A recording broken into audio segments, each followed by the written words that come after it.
Nos últimos 50 anos, esta é a primeira vez que a polícia encontra um autor de um crime tão pervertido. Eles abriram o saco plástico, um fedor atingiu o nariz. A garota certa vez foi encharcada em uma espécie de água branca, ainda com um colar no pescoço. A maquiagem era exatamente como uma delicada e linda boneca. E essa já era a 7ª vítima em meio ano. O motivo do crime ainda era desconhecido, mas havia um ponto que podia ser afirmado que o perpetrador gostou do processo de cometer o crime, para satisfazer sua luxúria. A polícia encontrou DNA de pelo de cachorro no local onde o corpo foi descoberto. Após exame, descobriu-se que esse cão tem um tipo raro de albinismo, e um caso envolvendo um cão com albinismo era realmente muito raro. Então, eles investigaram e rapidamente identificaram um lugar. 3 anos atrás, um cachorro com albinismo foi vendido desse lugar. Então, com base na fatura do comprador, a polícia descobriu imediatamente o lugar do assassino. Todo o processo de captura era extremamente suave. No momento em que eles arrombaram a porta e entraram, o assassino desmaiou e estava deitado no chão. Ele era claramente um pervertido, sem dúvida. Com base nos resultados do exame médico, soube-se que o perpetrador tinha esquizofrenia muito grave e ainda estava doente. Portanto, era impossível perguntar nada. Ao mesmo tempo, através da câmera de vigilância na casa dele, descobriu-se que havia uma garota trancada em certo quarto secreto, com probabilidade de perder a vida a qualquer momento. Todo mundo estava em pânico nesse momento, porque ninguém sabia a sala secreta ficar onde, exceto o pervertido. Se for deixada sozinha, aquela sala seria inundada rapidamente. A garota se afogaria. Em momento crítico, o FBI imediatamente pensou em Catarina. Eles estavam fazendo pesquisas em psiquiatria clínica. Sua pesquisa se baseia em tecnologia de alta tecnologia, para entrar no cérebro humano. Depois de entrar, obteria informações úteis diretamente no cérebro do oponente. Mas essa pesquisa ainda estava em fase experimental. Ainda existiam pequenos erros. A princípio, Catarina hesitou um pouco, pois o cérebro desse tipo de paciente era bastante complexo. Se não for cuidadoso, para sempre entrará em coma. Se a mente é controlada pelo assassino, pode até ser fatal. Mas a situação estava ficando cada vez mais perigosa. Catarina finalmente teve que concordar. Eles ajustaram um pouco. Estava prestes a começar. No cérebro do pervertido, Catarina conheceu um menino. Esse menino parecia muito covarde. Descobriu-se que era o assassino quando era criança. Nesse momento, os ponteiros do relógio começaram a se mover. O menino de repente empurrou Catarina para baixo. As facas de vidro caíram do céu, cortando instantaneamente o cavalo em pedaços. A velocidade era tão rápida, que nem mesmo o cavalo conseguiu reagir. Catarina ainda não tinha se recuperado. O menino correu para a porta dos fundos. Parece que o assassino quando criança não era mau de todo. Ainda era muito protetor com os outros. Catarina imediatamente seguiu o menino, desceu as escadas. As mulheres eram tratadas como brinquedos. Todas elas tinham barras de aço, e eram controladas por máquinas, parecendo extremamente assustadoras. Parece que o perpetrador é controlador e possessivo em relação às mulheres. Enquanto saía para passear, de repente uma mulher musculosa atacou Catarina, e a carregou na frente de um homem com uma maquiagem bizarra. Existiam ganchos nas costas desse homem. Parece que ele é a imagem do demônio no cérebro do pervertido. Como a aparência dele era realmente assustadora, Catarina ficou com tanto medo que teve que apertar o botão rapidamente, voltando finalmente à realidade. Parece que não é fácil compreender totalmente o mundo interior do pervertido. Na segunda vez, Catarina estava bem preparada. Ela entrou e encontrou o menino novamente. O menino estava lavando a louça muito obedientemente.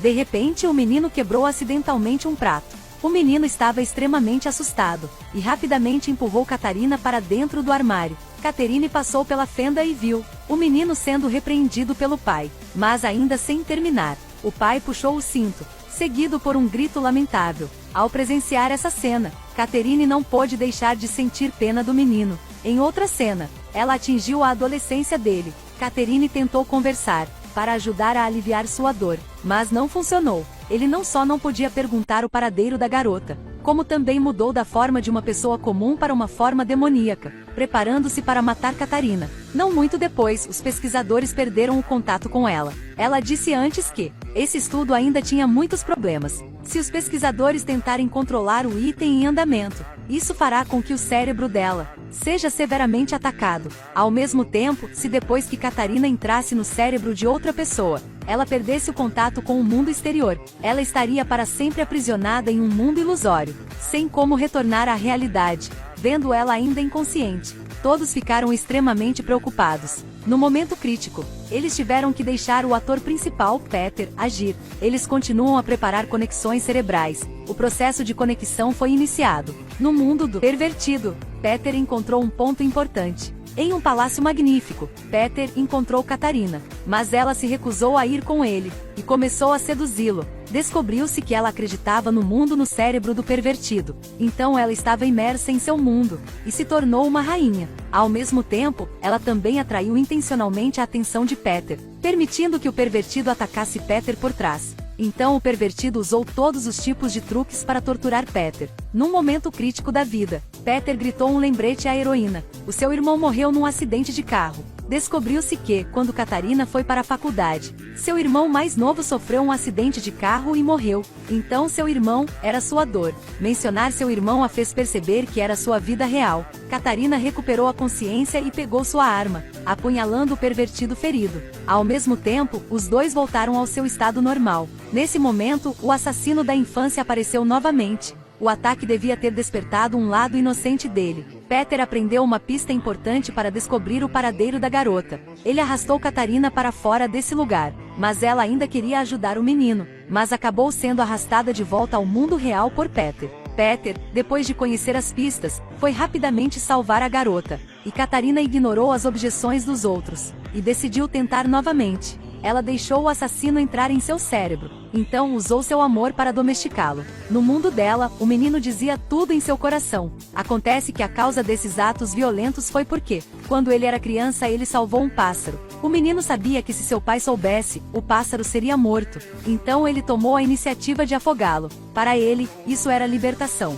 Foi apenas isso que o levou ao ato assassino. Os dois estavam conversando quando o céu escureceu de repente, e a figura do demônio apareceu novamente. Desta vez, ele veio para ganhar o controle do menino. Claro, Catarina não era do tipo comum. Ela se transformou em uma rainha. Disparou alguns tiros para parar o demônio, porque ele estava em seu cérebro. Em seu mundo, ela é quem tem o direito de decidir. Catarina puxou uma espada, então apunhalou o demônio diretamente. Ao mesmo tempo, o menino também sofreu da mesma dor.